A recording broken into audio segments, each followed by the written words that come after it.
Salut à tous, mon nom est B. Juristin Nyondete, étudiant à l'université de Yaoundé 1, filière physique niveau 2. Ok.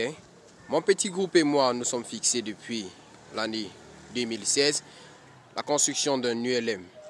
C'est un petit avion d'une envergure de 4 mètres sur une longueur totale de 2,70 m pour un poids total maximum de 200 kg.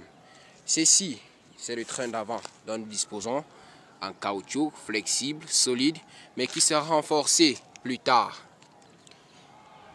Ici, c'est le squelette. Nous sommes à la phase 2. Il y a encore quelques modifications qui seront apportées d'ici peu. Et ceci, c'est notre train arrière.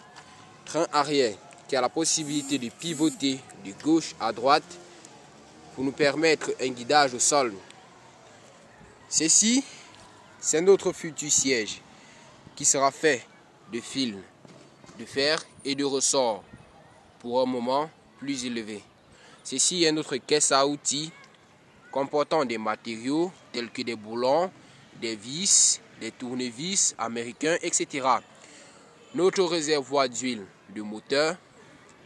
Ici, quelques éléments qui pourront servir plus tard de gouverne, des tuyauteries, quelques petits éléments pour le ciseau pour la menuiserie. Ici, c'est un carburateur d'une moto classique, d'un moteur classique, un 2 chevaux 125 cylindres. Là, nous avons quelques câbles de frein. Ces petits éléments métalliques pourront trouver un rôle plus tard, soit dans le renforcement de la structure, soit au niveau des ailes. Des instruments pour la menuiserie. Et enfin ici, nous avons les ailes. L'aile, d'abord l'hélice. Une hélice avec un pas assez grand, en cours d'élaboration. Nous en disposons de 3 actuellement. D'autres sont à l'étage inférieur. Et puis l'aile en dessous, que nous pouvons apercevoir, ayant une envergure de 4 mètres. Oui, 4 mètres, une envergure de 4 mètres. L'aile dans toute sa longueur. Là, nous voyons de l'acier pour une structure assez solide. Et puis du bois léger, du bois blanc de préférence, pour créer du volume. Une fois ceci terminé, sera recouvert d'une feuille de tôle de 4 mm d'épaisseur sur toute sa surface et monté au-dessus de notre appareil. Actuellement, nous sommes encore en cours d'élaboration.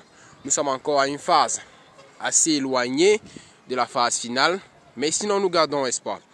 Ceci est une maquette en carton qui nous permet de découper ces bois qui créent le volume.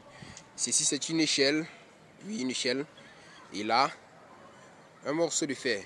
Nous disposons d'une surface assez grande, propice à nos travaux et qui peuvent nous aider à le finaliser.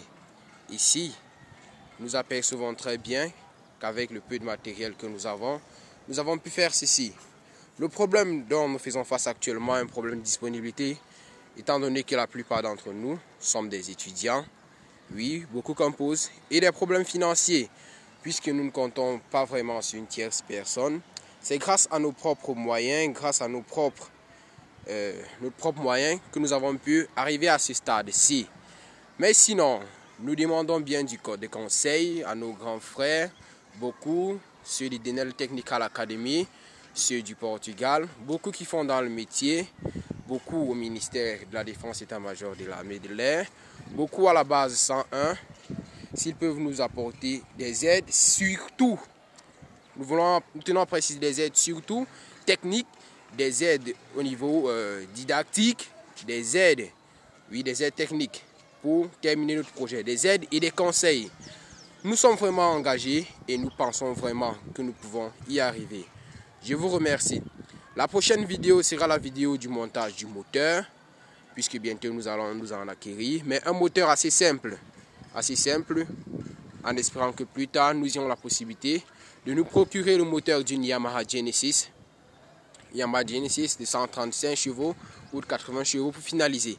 Beaucoup de détails restent encore à corriger, notamment l'arrière qui sera encore ramené, qui sera encore rallongé, oui, pour plus de stabilité.